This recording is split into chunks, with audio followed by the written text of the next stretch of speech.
ஒரு தமிழரை நியமிக்கிற சம்பந்தமான உங்களுடைய நிலப்பாடு என்ன? தமிழ் பொது வேட்பாளர் என்ற விடயத்தில் இப்ப ஒருமித்த ஒரு கருத்தெடுக்கப்பட வேண்டும். இந்த ஒருமித்த கருத்து என்பது ஒரு கட்சி சார்ந்தது. ஒருமித்த கருத்து ஒரு கட்சி சார்ந்து ஒரு தனிநபர் சார்ந்து பொது வேட்பாளர் பற்றி பேசினால் அது பொது வேட்பாளர், அது கட்சி சார்ந்த வேட்பாளர். வடக்கு கிழக்கிலே மலையகத்திலே வடகிழக்கு மலையத்துக்கு அப்பால் முழு இலங்கையிலே இருக்கிற தமிழ் மக்கள் சார்ந்து ஒரு பொது வேட்பாளரை நிறுத்துவதாக இருந்தால் அந்த மக்களை பிரதிநிதித்துவப்படுத்துகிற அத்தனை அரசியல் கட்சிகளும் ஒரு இடத்தில் இது சம்பந்தமாக கலந்துரையாடலாம். இரண்டாவது, தமிழ் சமூகம் சார்ந்திருக்கிற சிவில் அமைப்புகள், புத்திஜீவிகள் சிவில் அமைப்புகள், மத அமைப்புகள், அரசியல் தலைவர்கள் அனைவரும் ஒரே இடத்திலே முதல் சந்திக்க வேண்டும். இது இதுவரை நடைபெறவில்லை. இது ஒரு இடத்திலே இடம்பெறும் பொழுதுதான் எல்லோரும் ஒன்றிணைந்து ஒருமித்த ஒரு கருத்தை கொண்டு வரும் பொழுதுதான் பொது வேட்பாளர் என்பது சாத்தியப்படும்.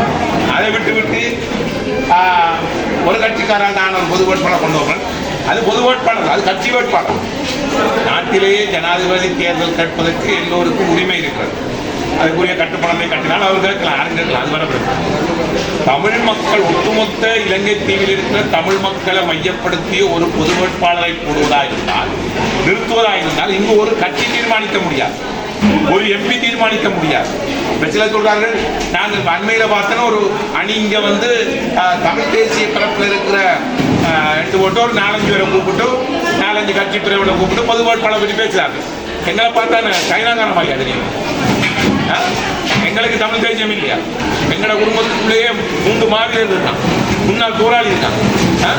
டாக்டர் இந்த ரீல் உள்ள இவங்க 4 பேர் கூடியிருந்து அடைக்கப்பட்ட குழுக்கள் இருந்து பொது வேட்பாளர் தெரிவு செய்யலாம். பகிரங்கமாக சொல்றோம். போக்கு தமிழர் கழகத்தினுடைய ஒரு தலைமை ஒருங்கிணைப்பான அடிப்படையிலே எமது கழகத்தின் நிலைப்பட பகிரங்கமாக சொல்றோம். நாங்கள் ஒரு கழகத்தில் எங்களோட கழகம் சார்ந்து இப்போ பேர் நாங்கள் பொது வேட்பாளராக நிறுத்தம் ஓட்டு நிறுத்தினா ஒரு பொது வேட்பாளர், அது எங்களோட கழகம் சார்ந்த வேட்பாளர். ஆகவே பொது வேட்பாளர் என்றது ஒட்டுமொத்த தமிழ் மக்களை பிரதிநிதித்துவப்படுத்துகின்ற அத்தனை அரசியல் கட்சிகளும் சிவில் அமைப்புகள், மத அமைப்புகள், மத தலைவர்கள் எல்லாரும் ஒரே இடத்துல முதல் ஒன்று சேர்ந்து பேசும், பேசி அது ஒரு இணக்கப்பாட்டை எடுத்து அதன் மூலம் வருகின்ற ஒருவர் தான் பொது வேட்பாளர் இருக்கணும். அவருக்கு தான் முழுமையான ஆதரவை பெற முடியும். அதை விட்டு போட்டு ஒவ்வொரு ஆளும் ஒரு திசையில் வடக்கில் ஒரு ஆள், கிழக்கில் ஒரு ஆள், தெற்கில் ஒரு ஆள், மேற்கில் ஒரு ஆள், வடகிழக்கில் ஒரு ஆள் ஒரு பக்கம் இருந்து ஒரு திசையிலிருந்து பேசிக்கொண்டிருந்து பொது வேட்பாளர் விஷயம் வராது. இதுவரை யார் அந்த முயற்சி எடுத்திருக்கிறார்? பொது வேட்பாளர் பற்றி பேசும் பொழுது இவ்வளவு அவ்வளவு பேரையும் ஒருங்கிணைக்கக்கூடிய முயற்சி யாரு செய்யறாங்க? ஒருவரும் இல்லை. இது ஒவ்வொருவரும் தங்கள் அரசியல் சுய லாபத்துக்காக, அரசியலுக்காக ஒவ்வொருவரும் அவங்களோட விஷயத்துல பொது வேட்பாளர் வரணும், பொது வேட்பாளர் வரணும்னா சும்மா வந்து சும்மா வச்சுக்கொள்ளுங்களேன். ஒரு கட்சி பொது வேட்பாளர் ஏனைய தமிழ் பேசுகிற மக்களை, தமிழ் மக்களை பிரதிநிதித்துவப்படுத்துகிற மக்கள் அவர் ஆதரிப்பாங்க.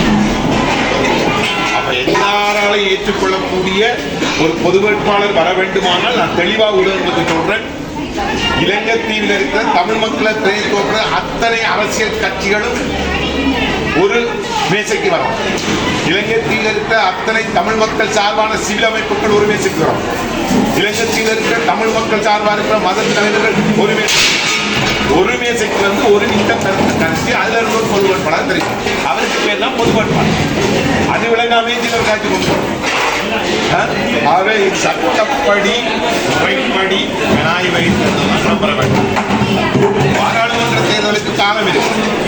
ஆகவே முறைப்படி காலத்துக்கு நடத்த வேண்டிய தேர்தல் ஜனாதிபதி தேர்தலுக்கு பிற்பாடு பாராளுமன்ற தேர்தல் நடத்தலாம். ஏற்கனவே 2 தேர்தல்களுக்கு நடத்த வேண்டியது, உள்ளாட்சி சபை தேர்தல், மாநில சபை தேர்தல். அதுக்கு பிற்பாடு ஜனாதிபதி தேர்தல். ஆகவே வருகிற அக்டோபர் மாதம் அளவிலே அது நடைபெறும் என்று கூறப்படும். பாராளுமன்ற தேர்தல் அதுக்கு பிற்பாடு இடம்பெறும் என்ற அடிப்படையில் தான் பேசப்பட்டு கொண்டிருக்கிறது.